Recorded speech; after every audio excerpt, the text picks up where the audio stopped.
afternoon, hello, and welcome to the Omni Coalition News Show. This is a dive into the weird, obscure, bizarre, and other words for strange world of notable events, weather, and sports. Covering topics seldomly, if ever, seen from most news sources these days. Join us during a time of political overabundance and divisiveness.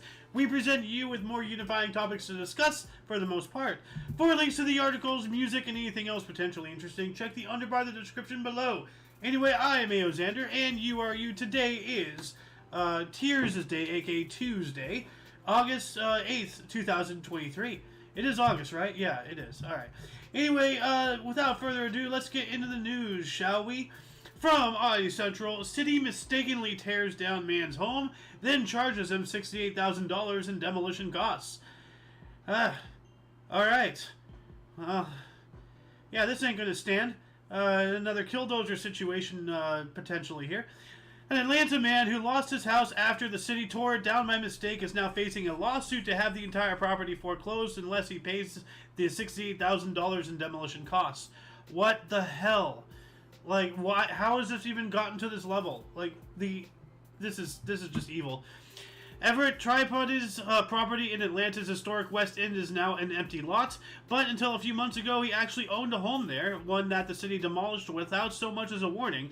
Technically, they did send out letters notifying the owner that the property had been labeled unfit for habitation, but they sent them to the wrong address in a different zip code about 1.4 miles away.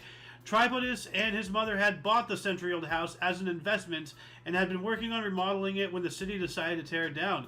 To make matters worse, the city of Atlanta is now suing the owner of the property and threatening to foreclose on the empty land unless he covers the cost of the demolition, $68,000.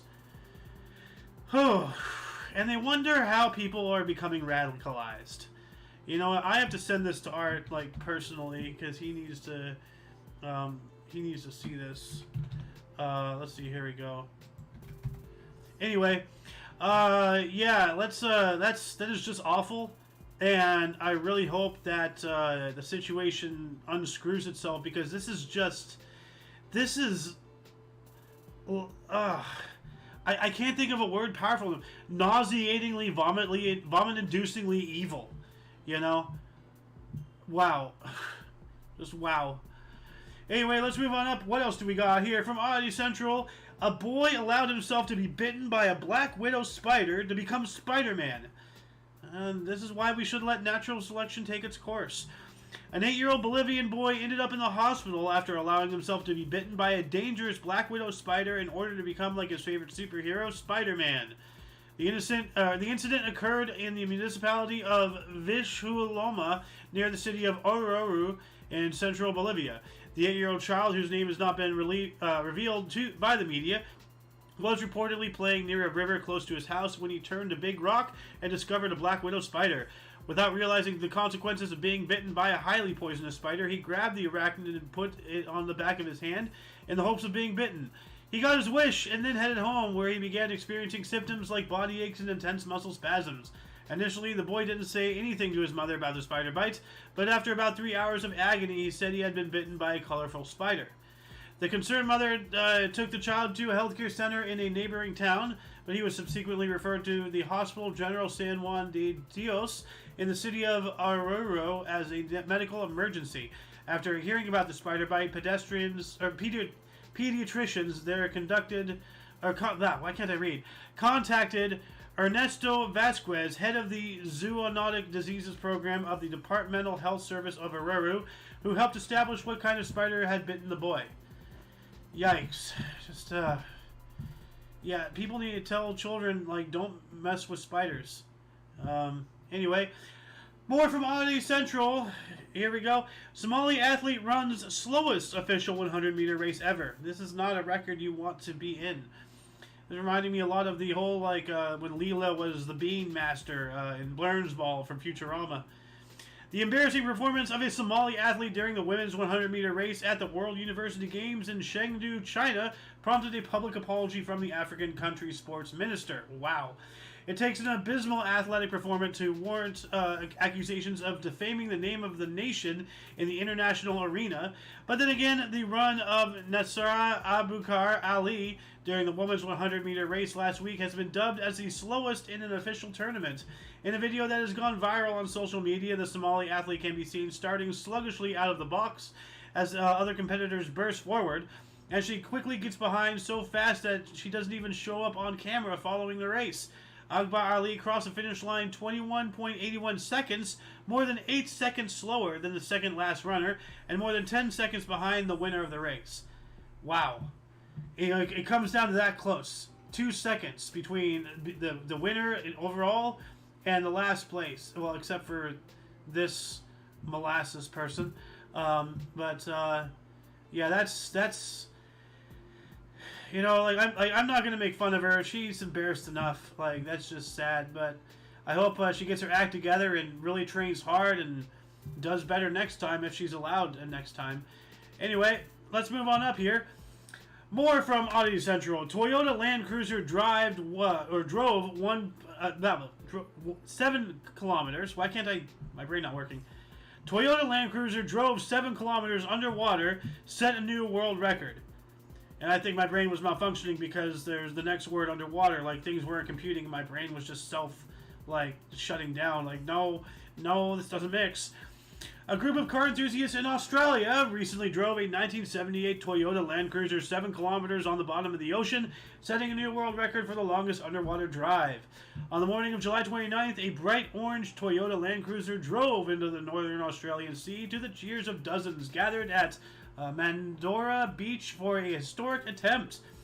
The 1978 Rust Bucket had been bought online by a group of friends for around $5,000 and converted into an insulated electric vehicle able to drive underwater at depths of several meters.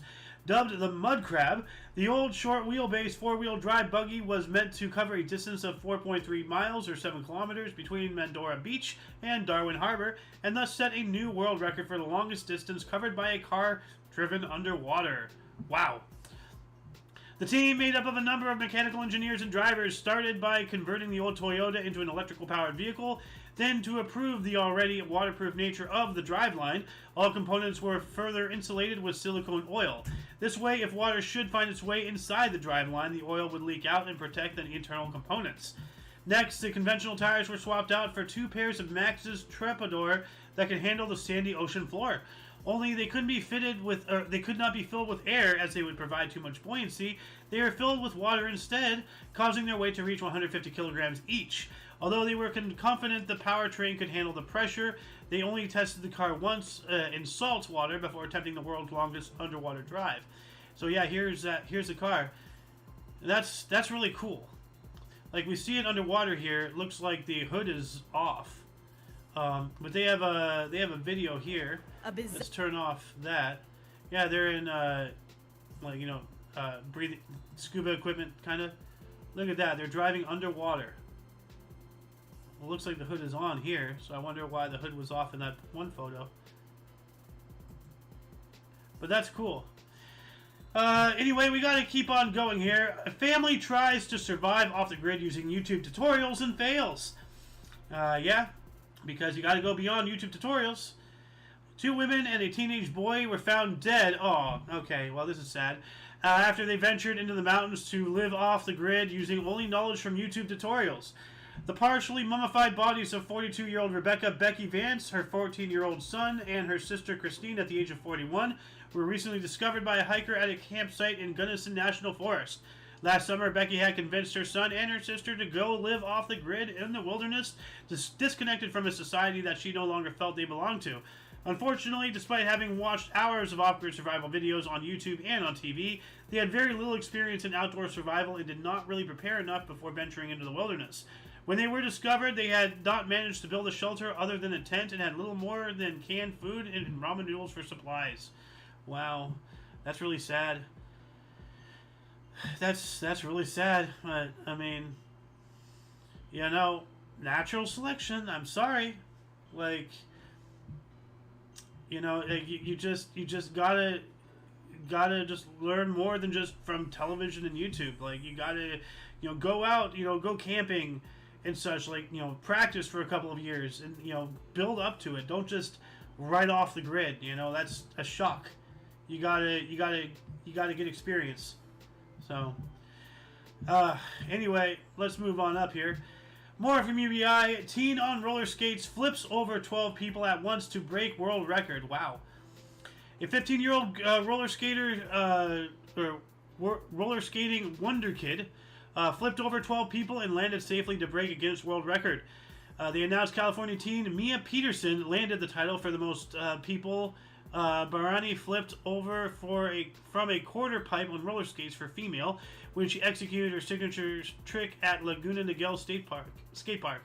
Mia said she first strapped on roller skates during a family trip to a roller rink at age 11 and started attempting half-pipe tricks at the age of 13.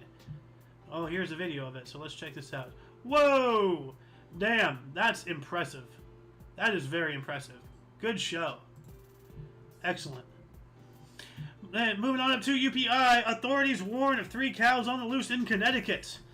I know at least one person who lives in that state, and he better keep his eye out. Animal control officials in Connecticut are asking the public not to approach 3 cows that have been on the move since busting through a fence. Burlington and Canton Animal Control said the owner of the Black Angus cattle was attempting to load the animals into a trailer when they broke through a fence and fled into the Burlington area. Animal Control warned the public about the escape artists on social media, urging any witness to not approach the cows. Residents are instead being asked to contact Animal Control or the Burlington Police Department. So yeah, if you're in Connecticut and you see 3 black cows or even 1 black cow or any number of black cows just out there on the loose, yeah, let the authorities know and do not approach them. You know, these are still, you know, animals and they might charge and you will not win a fight against a cow. So anyway, moving on up, more from UPI. Lights in Australian sky believed to be from a Russian rocket. Alright. The Australian Space Agency said bright lights in the night sky over the southeastern part of the country were most likely from the remains of a Russian rocket. Reports came in overnight of lights streaking across the sky in Victoria and Tasmania, and the Australian Space Agency said the lights were not believed to have been caused by meteors. So, and they have a video here. Oh, wow. Huh. Okay, well that's pretty big. So what, is that like a rocket burning up in atmosphere on re-entry or something? What's going on? Because it looks like it's breaking apart. Like that one, yeah, there's chunks of it. Oh. The agency said it was informed by Russian authorities that remnants of the rocket were projected to re-enter the atmosphere off the Tasmanian coast. So there you go. Alright, so it is burning up in re-entry. Alright. Moving on up, more from UPI. California carpool lane driver's passenger was a disguised mannequin. I have thought about doing this myself so much, I'm not going to lie. But somebody actually did it. You absolute mad lad. A California driver was pulled over by a Bay Area highway a patrol person, or on a Bay Area highway after being spotted using a carpool lane while their only passenger was a mannequin dressed in a hat and sunglasses. CHP Marion posted a photo to its Facebook story showing the mannequin in the backseat of a car while dressed in a straw hat, sunglasses, facial hair, overalls, and a shirt that gave the illusion of sleeve and torso tattoos. Huh. Yeah, they have a little video here about it. Check that out. That's hilarious.